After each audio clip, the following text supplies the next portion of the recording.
Hi folks, Dave Schmidt here today, and once again you'll see I'm in Fort Worth, Texas, and you know what?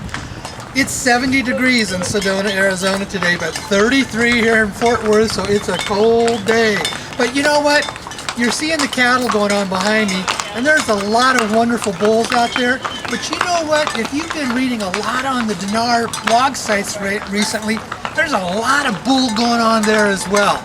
And I'm going to talk about that on the radio program tomorrow night, giving a recap, giving some updates, and talking about some of the things that are going on there that just don't seem to be very sufficient and don't to be quite right. Things that you need to be aware of. So join me on the radio program again tomorrow night. Thanks again. Okay, bye-bye. Well, hi folks, it's Dave Schmidt, and I'm back here in my friend Charlie's house here again now here in Fort Worth, Texas, and you can see the bull aren't going on behind me right now.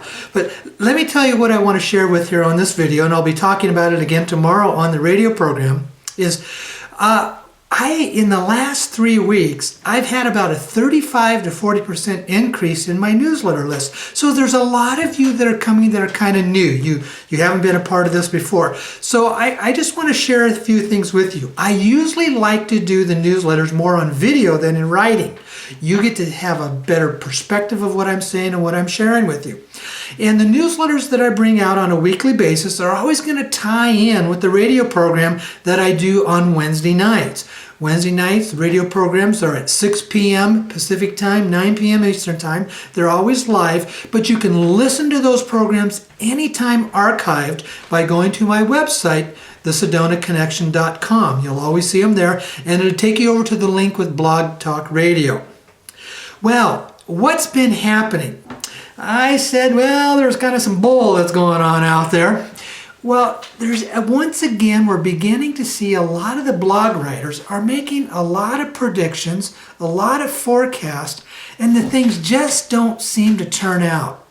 If you've been with me for any consistent period of time, you will always say when it comes down to the reval, whether it's the dinar, the dong, the global currency reset, any way that you look at it, you always have to start with the bottom line question. What's the bottom line question? Who's footing the bill? There is projected to be over 35 trillion dinar out there to cash in. Who's going to pay for that money? Who's going to give us the money where that's going to come from? And I've always talked about the 3 different sources that are in that. But what it really comes down to, there is only one place that there is that much money on this planet that can basically come up with over $100 trillion. And that's all the gold that's in the Dragon family in China. I'm not going to go into detail about them. You can do more research on that. I've talked about this in other places.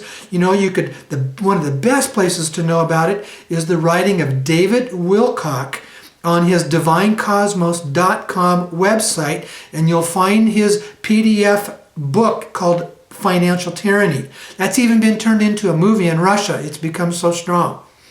But here's what I'm finding. More people that I'm talking to, good intel sources, they're all confirming what I have been saying. And I had one conversation with a gentleman last Saturday that just turned out to be absolutely wonderful. He's known on the blog sites as Jester. His first name is Bob. I'm able to share his first name with you. But here's what I found. Jester has been doing research, extensive research on this thing for over 3 years. And he has developed over 200 contacts all around the world. Now, we have an agreement that he's not going to release the names of the sources. And I respect that. And it's best for all of us that those names don't be released. But once again, in talking with him, with the knowledge that he has basically been displaying that the people who seem to really know what's going on, they just don't talk. They remain calm. They remain quiet, and they let everybody else go through all the chatter. And that's what I call it. I just call it a bunch of chatter. Now, is it all serving a purpose? Yeah, it is serving a purpose. Because here's what you've heard me say before. Here's the real bottom line, folks. If it's the Dragon family releasing the trillions of dollars for us, they're not going to release that money until they know that the cabal has been neutered, and that's the term that I use. It means that they're being powerless. They won't have the power to have their financial dominance that they've had upon us for centuries. And they're not going to release that. So what's happening is the sting operations are still going on. But here's what I found out. About 3 weeks ago, it was really close. They actually had a meeting, and they discussed, were they ready to release it? And they felt that no, they just weren't quite there yet. And when they took that one more step in the sting operations, another huge door opened up that opened up to be able to capture a lot more of them. Now, when I use the term capture, I'm not saying that hundreds and thousands have been arrested. What I am saying is they have now enough evidence upon them to be able to provide them arrest warrants at the right appropriate time. Now, here's what I'm seeing. Here's what I'm hearing, and this is in my discussions with some of the others. It could happen in the next week, but yet it may still not be happening. It could still go on for another 2 to 3 months.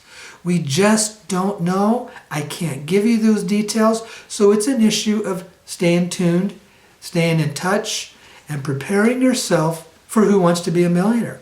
That's the most important thing that is there. Now, I want to share something with you also. It's really interesting is what happened on the radio program last week. I felt personally, from a spiritual perspective, what I was discussing last week was an extremely important message. And if you understand how spiritual issues talks about love and light, but light, the energy of light, will always attract a corresponding energy of darkness. And the more intense, the more important, the more strong the light can be, it would also attract a corresponding amount of darkness. For the first time in over 1.5 years that I've been doing these radio programs, there was a deliberate attack upon us. And if you listen to last week's radio program, you'll hear that at the end. As I was going through the program, I was talking, there was only 1 or 2 people that were ready lined to be talking. And basically then, when I says, okay, I'm going to go to callers, all of a sudden, just within just a few seconds, about 5 seconds, 10 people lined up to want to be calling. And the next thing I know, I had 3 people in a row that were giving deliberate attack. It was an obvious, organized attack upon what I was saying, what I was sharing. You know what I think is? I think that's a good sign. It's a good sign because when people come out of positions of darkness and they want to attack, they're going to attack the light. It means that those of you who are listening here, those of you who are involved with this, it's not just me, it's all of us together. We're saying the right stuff. We're involved in the right stuff. We're on the verge, right on the edge of that breakthrough that can be happening for us. So I would encourage you to go back, listen to last week's radio program. If you haven't done that, watch the video from the newsletter from last week, and I will repost it on the newsletter that I'm going to put out with this video. I do talk about the issue of giving, because here's what I'm absolutely convinced of. If money is being jammed up, not quite coming through, not quite being released, you've heard me talk about this. And this comes from 35 years of my experience of being around nonprofit fundraising. When the money's tight, you want to give. It's not the dollar amount that you give. It's the creating the thought energy of giving. You create like energy, and that like energy begins to release what it is that you're wanting to bring into your own life. Jesus talked about that principle. Give, and it shall be given unto you. In there, I'm asking you folks to send me $5. Send me $5. It's not the money amount. Could I go and make more money somewhere else? Absolutely. Absolutely, I could do that. I could be making a lot more money than what I am doing here serving you. But I believe in this. You believe in this. This is what I believe I'm supposed to be doing. And yes, you are supporting me, and I'm being very honest with you when I say that. But what we're doing, we are collectively together releasing the energy of the flow of money. Let me give an illustration once again.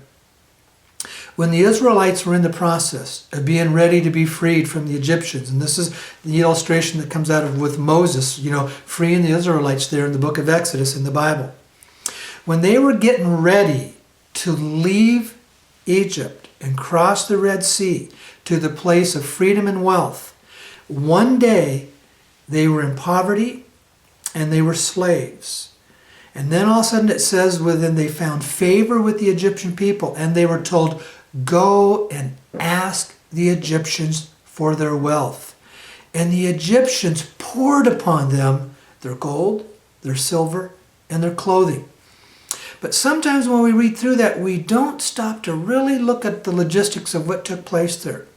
You know, there were between 2 and 4 million people that crossed that Red Sea. Now, you're walking in a caravan as a group of people. How long do you think that stretched out? That stretched out for miles. It probably took them a day or two to get everybody across. But here's what's interesting. You could look at it that there were 3 groups of people. There was the group that was in the front. They were following what was called the pillar of light by day. It was called the cloud, the pillar of the cloud by daytime, the light by nighttime. They were in the front. They were in the place, in that presence of a representation of the Holy Spirit. They could see it. They could feel its energy. They were following that. They were the ones that were leading the rest of the 2 to 3 million people, those in the front. And then there was a massive amount of people that are in the middle. And guess what? The people in the middle really couldn't see the pillar up front. They didn't really know what was going on up front. And they didn't really capture what was taking place up there, but they trusted enough to follow the group. They trusted enough to be involved in following what was going on. And then there was the group that was in the back. And the people in the back couldn't see the pillar up front. They couldn't see the shore on the other side. They didn't know what was going on up in front because they were basically 2 days behind. But the people in the back were the ones who had to confront the Egyptian army. What they experienced was this army coming after them to kill them, to wipe them out, to basically obliterate them. Can you see that the people, based upon where they were in the group, had totally different experiences? The people in the front saw one thing. They saw the shore, they saw freedom, they were experiencing wealth, they were experiencing those in that presence of the pillar of the cloud, is symbolic of the presence of the Holy Spirit. The people in the middle, they didn't know what was going on. They were just following. And the people in the back were caught in fear. But here's what's ironic. All of them make it across to the shore. They all experience freedom. They all experience wealth. But yet their perception of the experience was much different. Some were in extreme joy, those leading in the way. They were visionary, they were leaders, they knew what was going on. In the middle, they were just following the pack, and in the back, they were derogatory, negative, unbelieving, fearful, filled with anxiety. Where are you? Where are you in this process? I can tell you right now, if you're not releasing things into your life, you're either in the middle or you're in the back. You'll reach the shore. You'll get your wealth. You'll get your dinar and your dong exchanged. But where are you going to be inside your own thoughts, inside your own heart, inside your own soul? Are you going to be somebody that's experiencing love, experiencing joy, experiencing the presence of God, having a vision of where you want to go? You know where you're going. You've got a plan. You know what's going on in your life. Or are you going to be somebody who's just kind of following the crowd and waiting and not certain? You want to know what makes a difference is you take action in your life. And one of the best things you do, if you want money to be released, you've heard this from me so many times, step into the circle and give. Now, what I talked about in the video last week was, if you don't trust me, if you think I'm trying to get money, then give your money somewhere else. Give to what nourishes you. It's about releasing the logjam. It's about releasing the blocks that take place energetically in your life for the money to flow through. I've experienced this. I've been around this for 35 years, folks. Now, am I experiencing some of this in my own life? Yeah, I am. I've got things I'm working on. I'm seeing areas in my life that I was somewhat in the middle or even in the back. But I'm changing my focus on learning how to be in the front in certain areas of my life. Being someone who's in the front with a vision, with a direction, with a passion, and with an understanding of what I want to see happen. So when the money comes, when I reach the shore, I'm not just wondering, what am I going to do? How am I going to handle this? What am I going to do with my wealth? I know what I'm going to do with my wealth. It's when you begin to develop a plan of action for yourself, when you begin to train yourself and learn what is it to be a millionaire, when you have to come to that point in your life where flow comes through you, abundance comes as an ease of flow. When that begins to happen, you'll begin to experience the difference in your own life. Okay? I'm going to be talking a little bit more about this on the radio program. And also, as another quick note, I had the conversation with Jester a week from tomorrow night, February 19th. He's going to be my guest. I'll have him on the whole 2-hour program with me, okay? Alrighty, folks. Hope you have a wonderful week. Thanks a lot. Okay, good night.